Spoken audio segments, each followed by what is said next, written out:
Welcome to Sri Vagdevi Taro.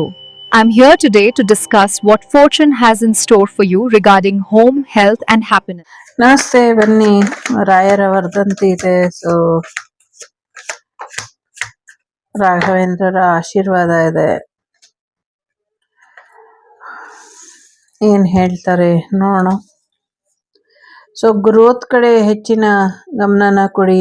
ಜೀವನದಲ್ಲಿ ಬೆಳೆಯೋದ್ರ ಕಡೆ ಹೆಚ್ಚಿನ ಗಮನನ ಕೊಡಿ. ನಂಬಿಕೆ ಭರವಸೆ ಇರಲಿ. ನೋವು ಬಗ್ಗೆ ಹೆಚ್ಚಿನ ಮಾತಾಡಬೇಡಿ.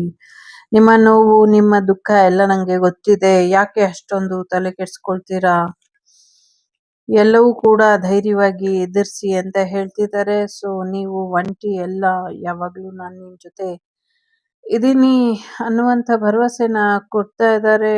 ಜೊತೆಗೆ ಬ್ಯಾಲೆನ್ಸ್ ಮಾಡ್ಕೊಂಡು ಹೋಗಿ ಲೈಫನ್ನ ಅಂತ ಕೂಡ ಹೇಳ್ತಿದ್ದಾರೆ. ಸೊ ಲೈಫನ್ನ ಬ್ಯಾಲೆನ್ಸ್ ಮಾಡಿದ್ರೆ ಬೆಟರ್ ಇದೆ. ಸೊ ಬ್ಯಾಲೆನ್ಸ್ ಮಾಡ್ಕೊಳ್ಳಿ ಲೈಫನ್ನ, ಇದರಿಂದ ಇನ್ನ ಹೆಚ್ಚಿನ ಒಂದಷ್ಟು ಅನುಕೂಲಗಳು ಆಗತ್ತೆ ಅನ್ನುವಂಥದ್ದು ಇದೆ. ಸೊ ದಯವಿಟ್ಟು ಬ್ಯಾಲೆನ್ಸ್ ಮಾಡ್ಕೊಳ್ಳಿ. ಫೈನಾನ್ಷಿಯಲ್ ವಿಚಾರ ಕೂಡ ಬ್ಯಾಲೆನ್ಸ್ ಮಾಡ್ಕೊಳ್ಳಿ ಅನ್ನುವಂಥದ್ದು ಇದೆ. ಆರ್ಥಿಕ ಪರಿಸ್ಥಿತಿನ ಸರಿಯಾದ ರೀತಿಯಲ್ಲಿ ನಿಭಾಯಿಸ್ಕೊಂಡು ಹೋಗಿ ಅನ್ನುವಂಥದ್ದು, ಆರ್ಥಿಕ ಪರಿಸ್ಥಿತಿ ಉತ್ತಮ ಆಗೋ ರೀತಿಲಿ ನೋಡ್ಕೊಳ್ಳಿ ಅನ್ನುವಂಥದ್ದು ಕೂಡ ಇದೆ. ಸೊ ಫೈನಾನ್ಷಿಯಲಿ ಇಷ್ಟೊಂದು ಹೆಚ್ಚಿಗೆ ತೊಂದರೆ ಮಾಡ್ಕೊಳ್ಳೋದಕ್ಕೆ ಹೋಗಬೇಡಿ ಅನ್ನುವಂಥದ್ದು ಇದೆ. ಸೊ ಒಂದಷ್ಟು ಕಂಟ್ರೋಲ್ಡ್ ಆಗಿ ಅಥವಾ ಸರಿಯಾದ ರೀತಿಯಲ್ಲಿ ಏನ್ ಅಗತ್ಯ ಇದೆಯೋ ಅದನ್ನ ಮಾತ್ರ ತಗೊಳ್ಳಿ ಅನ್ನುವಂಥದ್ದು.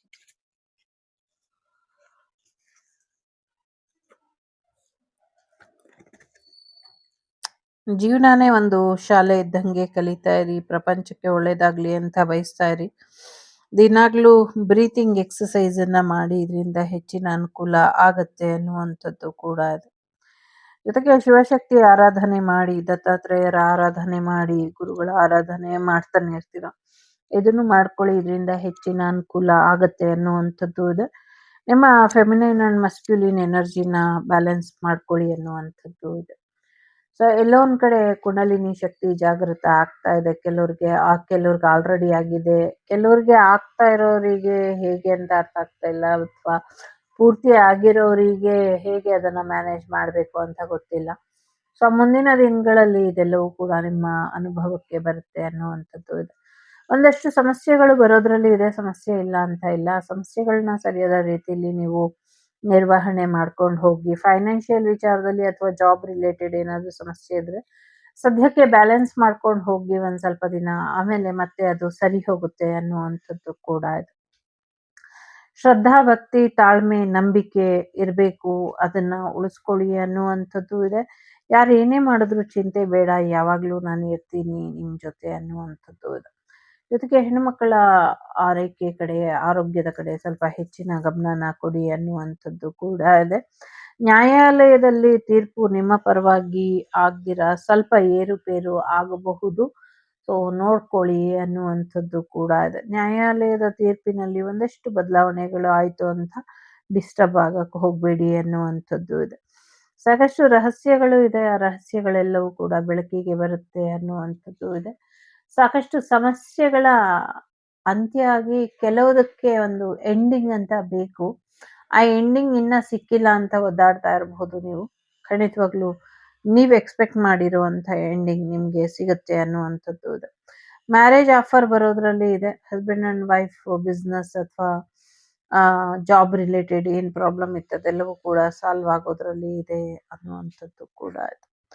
ಸೊ ನಿಮ್ ಜೀವನದಲ್ಲಿ ಯಶಸ್ಸು ಅನ್ನೋದು ಬರ್ತಾ ಇದೆ. ಸದ್ಯಕ್ಕೆ ನೀವು ನಿಮ್ಮ ಸೋಲ್ ಪರ್ಪಸ್, ಲೈಫ್ ಪರ್ಪಸ್ ಕಡೆ ಹೆಚ್ಚಿನ ಗಮನನ ಕೊಡಿ.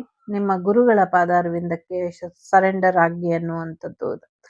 ನಿಮ್ಮ ಮಾಸ್ಟರ್ಸ್, ಏಂಜಲ್ಸ್, ಆರ್ಕಿಂಜಲ್ಸ್ ಮತ್ತೆ ಅಸೆಂಡಿಂಗ್ ಮಾಸ್ಟರ್ಸ್, ನಿಮ್ಮ ಡಿವೈನ್ ಗುರುಸ್, ಡಿವೈನ್ ಗುರು ಜೊತೆಗೆ ಯಾರನ್ನ ನೀವು ದೈಹಿಕವಾಗಿ ಗುರುಗಳು ಅಂತ ನಂಬಿದ್ದೀರಾ, ಅವರೆಲ್ಲರೂ ನಿಮ್ಮ ಜೀವನನ ಸರಿಪಡಿಸುವಂತ ಪ್ರಯತ್ನದಲ್ಲಿ ಇದ್ದಾರೆ. ಸೊ ಹಾಗಾಗಿ ಗುರುಗಳಿಗೆ ಶರಣಾಗಿ ಅವರು ನಿಮ್ಮೆಲ್ಲ ಸಮಸ್ಯೆಗಳನ್ನು ಬಗೆಹರಿಸುವಂತ ಪ್ರಯತ್ನದಲ್ಲಿ ಇದ್ದಾರೆ. ಖಂಡಿತವಾಗ್ಲೂ ಬಗೆಹರಿಸಿ ಕೊಡ್ತಾರೆ. ಜಸ್ಟ್ ಸರೆಂಡರ್ ಮಾಡಿ ಅನ್ನುವಂಥದ್ದು ಇದೆ. ಡು ನಾಟ್ ಜಡ್ಜ್ ಅಂತ ಇದೆ. ಯಾರನ್ನು ಜಡ್ಜ್ ಮಾಡಕ್ ಹೋಗ್ಬೇಡಿ, ಇವ್ರು ಸರಿ ಅವ್ರ ತಪ್ಪು ಅಂತ. ಮೊದಲನೇದು ಲೈಫ್ ಈಸ್ ಬುಕ್. ಜೀವನದಲ್ಲಿ ಸಾಕಷ್ಟು ಪಾಠಗಳನ್ನ ಕಲ್ತಿದ್ದೀರಾ. ನಿಮ್ಮ ವಯಸ್ಸು, ನಿಮ್ಮ ಅನುಭವ ಎಲ್ಲ ಬೇರೆ ಬೇರೆ ರೀತಿಲಿ ಇದೆ. ಸಾಕಷ್ಟು ಕೆಟ್ಟದಾಗಿರಬಹುದು, ಆದ್ರೆ ಖಂಡಿತವಾಗ್ಲೂ ಒಳ್ಳೇದ್ ಮಾಡ್ಕೊಳ್ಬೇಕು. ಒಳ್ಳೇದ್ ಮಾಡೋದ್ರ ಕಡೆ ಹೆಚ್ಚಿನ ಗಮನನ ಕೊಡಿ. ಮುಂದಿನ ದಿನಗಳಲ್ಲಿ ನಿಮ್ಮ ಜೀವನದಲ್ಲಿ ಒಳ್ಳೇದ್ ಬರೋದ್ರಲ್ಲಿ ಇದೆ ಅನ್ನುವಂಥದ್ದು ಇದೆ. ಸೊ ಖಂಡಿತವಾಗ್ಲೂ ಮುಂದಿನ ದಿನಗಳಲ್ಲಿ ನಿಮ್ಗೆ ನಿಮ್ಮ ಲೈಫಿನ ನೆಕ್ಸ್ಟ್ ಚಾಪ್ಟರ್ ತುಂಬಾ ಚೆನ್ನಾಗಿದೆ.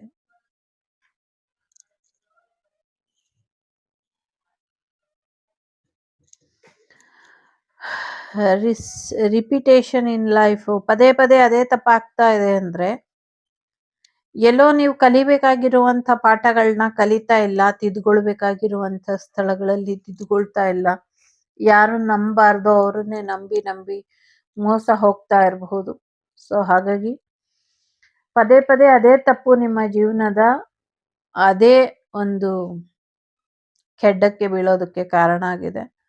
ಜೀವನದಲ್ಲಿ ನೀವು ಉದ್ಧಾರ ಆಗ್ಬೇಕು, ಮುಂದುವರಿಬೇಕು, ಅಥವಾ ಏನೋ ಒಳ್ಳೇದಾಗಬೇಕು ಅಂದ್ರೆ ನಿಮ್ಮ ಸಹವಾಸ ದೋಷನ ಬಿಡಬೇಕು. ನಿಮ್ಮ ಶತ್ರುಗಳು ಪ್ರತಿ ಹಂತದಲ್ಲೂ ಕಟ್ ಹಾಕಿದ್ದಾರೆ, ಪ್ರತಿ ಹಂತದಲ್ಲೂ ಬಂಧ ಮಾಡಿದ್ದಾರೆ, ಪ್ರತಿ ಹಂತದಲ್ಲೂ ನಿಮ್ಗೆ ತೊಂದರೆನ ಮಾಡಿದ್ದಾರೆ. ನಿಮ್ಮ ಕುಲ ದೈವ, ಮನೆ ದೈವ, ಆರಾಧ್ಯ ದೈವ, ಇಷ್ಟ ದೈವ ಎಲ್ಲವೂ ಬಂಧನದಲ್ಲಿ ಇದೆ. ಕೆಲವು ಊರುಗಳಲ್ಲಿ ಗ್ರಾಮ ದೇವತೆನೇ ಬಂಧನದಲ್ಲಿ ಇರೋ ಹಾಗೆ ಕಾಣಿಸ್ತಾ ಇದೆ.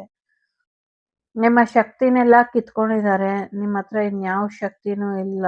ಸೊ ವೇಸ್ಟ್ ಪರ್ಸನ್ ಅನ್ನುವಂಥ ರೀತಿಲಿ ಇದ್ದೀರಾ. ಅದು ಫೈನಾನ್ಷಿಯಲಿ ಆಗಿರ್ಲಿ, ಅಥವಾ ಮೆಂಟಲಿ ಆಗಿರ್ಲಿ, ಫಿಸಿಕಲಿ ಆಗಿರ್ಲಿ, ಅಥವಾ ನಿಮ್ಮ ಆಧ್ಯಾತ್ಮಿಕ ಜೀವನದಲ್ಲಿ ಆಗಿರ್ಲಿ. ಸೋ ಕಾಲ್ಡ್ ಫ್ಯಾಮಿಲಿ ಮೆಂಬರ್ಸ್ ಅಥವಾ ನೇಬರ್ಸ್ ಅಥವಾ ಕ್ಲೋಸ್ ಸರ್ಕಲ್ ಇಂದ ಇದೆಲ್ಲವೂ ಕೂಡ ಆಗಿದೆ.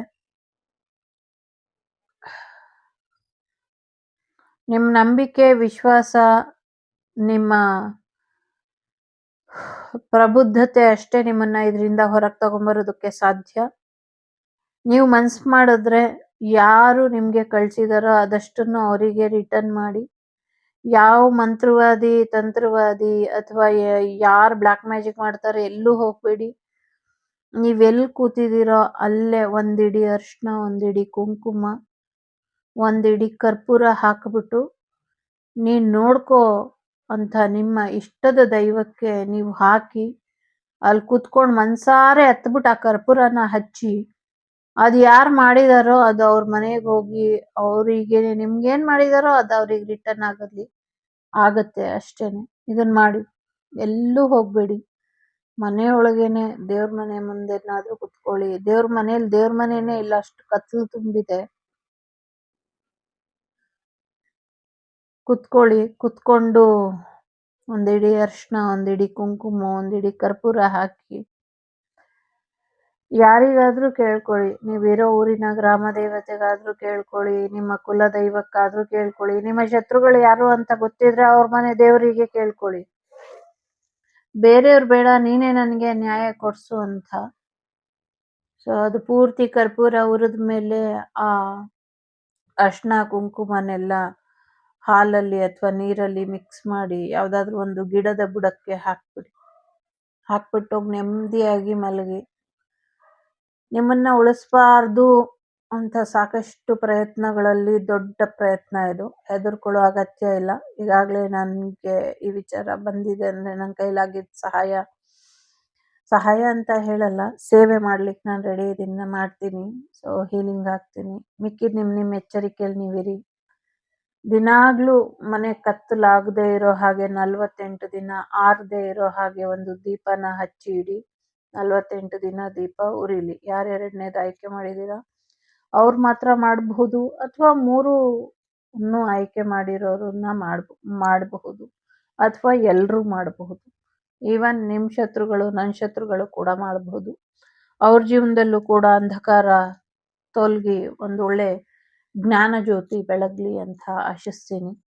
ದೀಪದ ಜ್ಯೋತಿ ನಮಸ್ತುಭ್ಯಂ ಶತ್ರು ಬುದ್ಧಿ ವಿನಾಶಾಯ ಅಂತ. ಒಳ್ಳೇದಾಗ್ಲಿ. ಹೆದರ್ಬೇಡಿ. ಮತ್ತೆ ಅದೇ ತಪ್ಪು ಮಾಡಬೇಡಿ. 3ನೇದು ಯಾರು ಆಯ್ಕೆ ಮಾಡಿದ್ದೀರಾ, ಸಾಕಷ್ಟು ಕೊಟ್ಟ ಮಾತಿಗೆ ತಪ್ಪಿ ಮತಿ ಭ್ರಷ್ಟ ಅಂತ ಕೇಳಿಸ್ತಾ ಇದೆ. ಆ ಥರ ಅಲೀತಾ ಇದ್ದೀರಾ ಅಂತ ಅನ್ಸುತ್ತೆ. ಯಾವುದೋ ಜನ್ಮದಲ್ಲೋ, ಈ ಜನ್ಮದಲ್ಲೋ ನಿಮ್ಮಿಂದನೋ, ನಿಮ್ಮ ತಂದೆ ತಾಯಿಯಿಂದನೋ ಯಾವುದೋ ಒಂದು ಹರಕೆ ನಿಂತು ಹೋಗಿರ್ಬೇಕು ಅಥವಾ ಒಂದಷ್ಟು ಮಾತುಗಳು ಕೊಟ್ಟು ಮಾತು ತಪ್ಪಿರ್ಬೇಕು.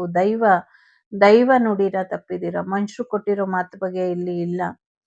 ದೇವರಿಗೆ ಕೊಟ್ಟಿರುವಂತ ಮಾತನ್ನ ತಪ್ಪಿದ್ದೀರಾ. ಅದೇನು ಅಂತ ತಿಳ್ಕೊಂಡು ಹಿರಿಯರ ಹತ್ರ ಮಾಹಿತಿನ ಪಡ್ಕೊಂಡು ಅಥವಾ ನೀವು ನಿಮ್ಮ ಫ್ಯಾಮಿಲಿ ಮೆಂಬರ್ ಯಾರಾದ್ರೂ ಮಾಡಿದ್ರೆ ಅದನ್ನ ಸರಿಪಡಿಸ್ಕೊಂಡು ಆ ಮಾತನ್ನ ಅಥವಾ ಆ ಹರಕೆನ ತೀರ್ಸ್ಕೊಂಬನ್ನಿ, ಒಳ್ಳೇದಾಗತ್ತೆ. ನಂಬಿಕೆ ಭರವಸೆ ಅನ್ನೋದು ಇರ್ಲಿ. ಜೊತೆಗೆ ನೀವು ಯಾರಿಗಾದ್ರೂ ಮಾತು ಕೊಟ್ಟಿದ್ರೆ ಆ ಮಾತನ್ನ ಉಳಿಸ್ಕೊಳ್ಳಿ. ಇದಿಷ್ಟು ನಿಮ್ಗೆ ಬಂದಂತ ಮಾಹಿತಿ. ಒಳ್ಳೇದಾಗ್ಲಿ.